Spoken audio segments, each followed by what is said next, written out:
Hi there and welcome. Thank you for coming. My name is Eric Newman and I will be edifying you five on the history of Liberia and the integral role of women in its government.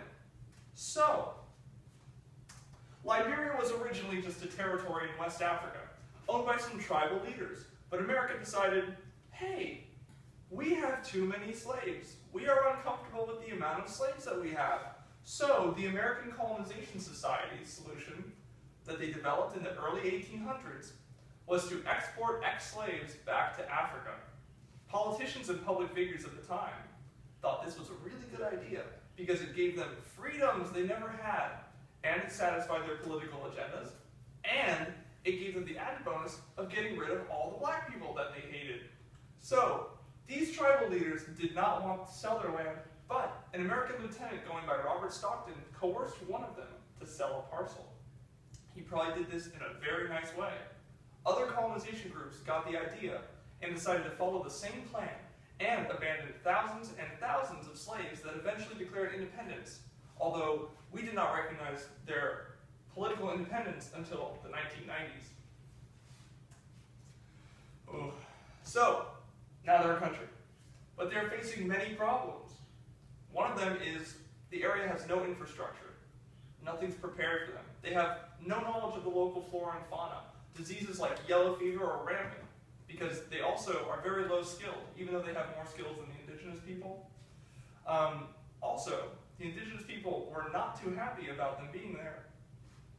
And their government, which was run by an elite group of the settlers called Americo-Liberians, were a class of ex-slaves and their descendants, and they quickly became corrupt and even supported the slave trade, bafflingly enough.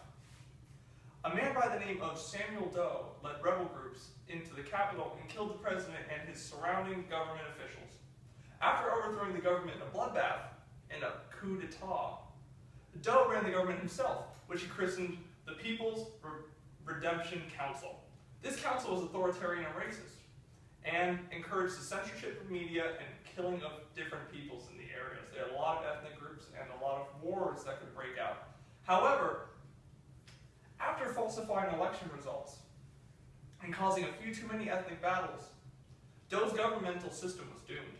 Rebel groups from all around Liberia separately approached Monrovia and in an attempt to return power to the people. Samuel Doe was tortured and killed in the same way that thousands of other Liberians were slaughtered. The next president, Taylor, had a lot of trouble keeping rebels under control also with his administration. It also just really oppressed the people around him to the same amount as the rebel groups, to the point where there was nothing better about his group.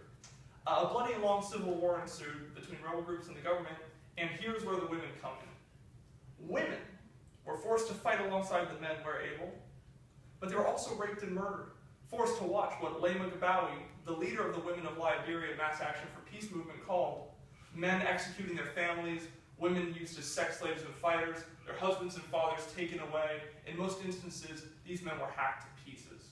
Gruesome.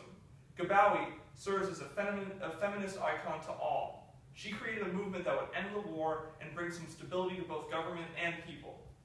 Masses of women forced the president to agree to peace talks hosted by Ghana, and forced the peace talks to continue by having a sit-in with the delegation they sent to Ghana to make sure that the men finished.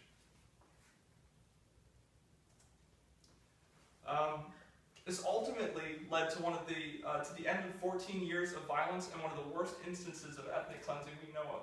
But an eventual woman president, Ellen Sirleaf, women's rights and gender-sensitive legislation were made important, and rape was punishable with a life sentence. Women saved the country, essentially by force. Since then, Taylor has been charged with crimes against humanity. To really understand the role of women in Liberian government, we have to understand the Liberian history.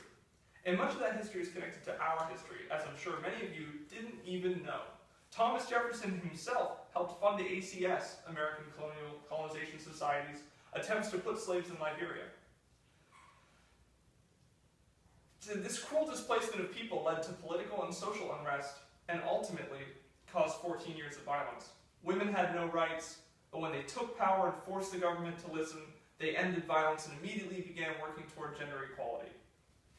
The Liberian government as we know it, with attempts to show equality for all genders, is moving steadily toward a brighter future, and it would not exist without the tireless social workings of Lema Gabawi and the Women of Liberia Mass Action for Peace movement.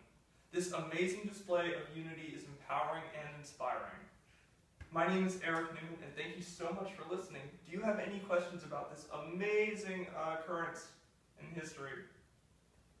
Yes? Are you able to compare how women's rights are now in a state compared to like other countries in the continent of Africa? Right, well, for example, during the Cold War, they considered the African theater pretty important.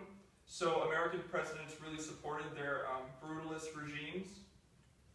And they tried to stem the tide. They funded things that were trying to stem like Muslim communities' growth because they were predominantly Christian, the ruling class was.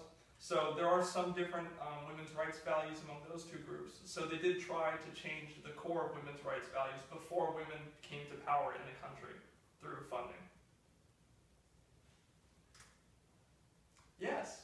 What are some other ways that the country has changed since the women fought for their rights back? Well, that's a good question. It's opened up a lot more European investments.